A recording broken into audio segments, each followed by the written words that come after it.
Hey everyone, it's Justine the Twilight Stamper, and today I'm creating a card inspired by the Jennifer Maguire's Day 1 card of Stretch Your Dies online card classes from onlinecardclasses.com. To start off by creating this card, you're just going to die cut a word die cut, like this thanks die cut from Clearly Besotted Stamps, and you're going to die cut that a bunch of times.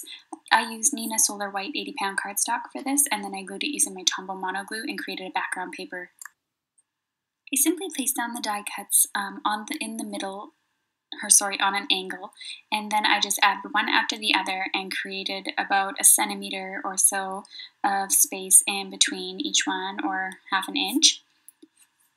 And I used Tombow mono liquid glue for this. You could also, to avoid any sort of shiny marks on your card, you could use like a tape runner or maybe the Xyron adhesive to back up these, and that would probably make things a lot easier than trying to glue these like I did. And I just showed you here, I'm just going to show you two lines here so it doesn't get boring on how I set up those backgrounds.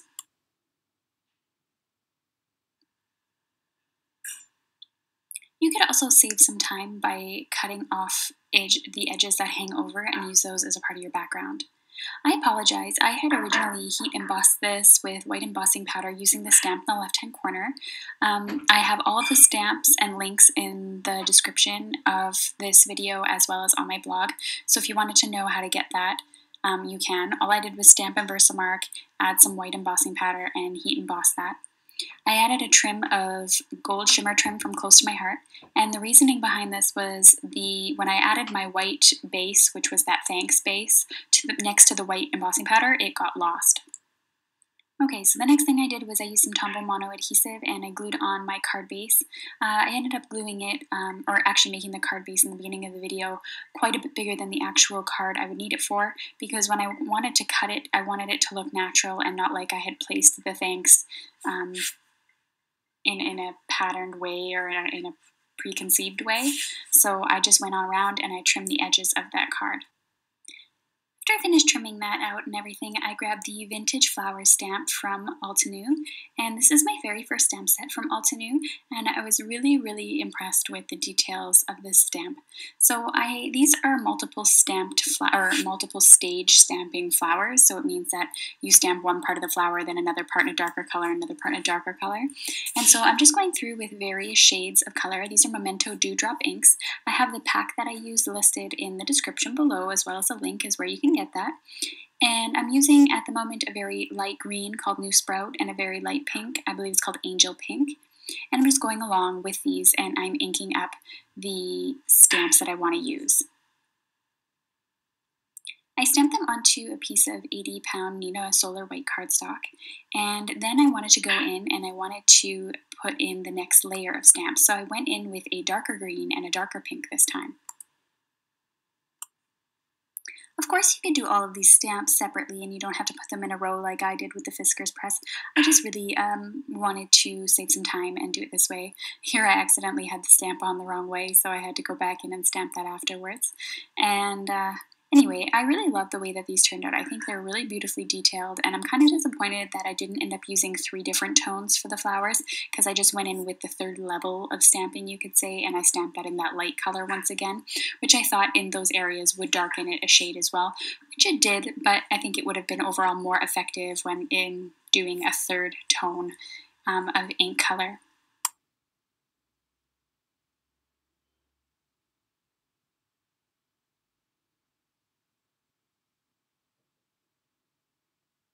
After I finished my stamping, I ended up cutting out all of those flowers here, and one of the flowers I didn't end up using in my little flower collage.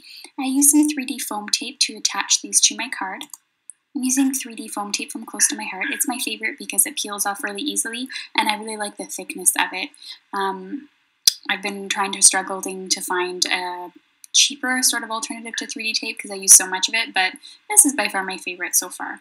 So I'm just going to do the collage with the flowers and the leaves, and what I really love about this card is the fact that there's so much going on with the embossing and the background with the thanks and the flowers and the toned stamping, and then as well this You're Amazing die cut from Simon Says Stamp that's done in black Simon Says Stamp cardstock. But in the end, it does look like still a simple, clean card, and that's what I think is really cool about it, is that clean and simple, we have to remember, doesn't always mean quick and easy. I think in the end, I think I'm going to have to invest in something better for gluing my die cuts. This Tombow does work. I mean, it does the job, but overall it's kind of a pain when you're trying to do that and not get any sort of white ink marks. The last thing, I took my Wink of Stella clear pen and I went along those dark areas of the rose and I put some glitter on them. And you can see the glitter from the shimmer trim as well as the flowers and as well as that shine gloss you get off the embossing powder. And I think that looks really sharp and really adds an extra dimension to the card. And I went along the Your Amazing sentiment as well with the Stella ink. And it's really only visible when it's in the light and on a certain angle. It's not that it's just gaudy and has all this sparkle. I really love this tool. It's really one of my favorite things that I've added to my tool collection in the last little while. And the last thing is to attach this to a card base.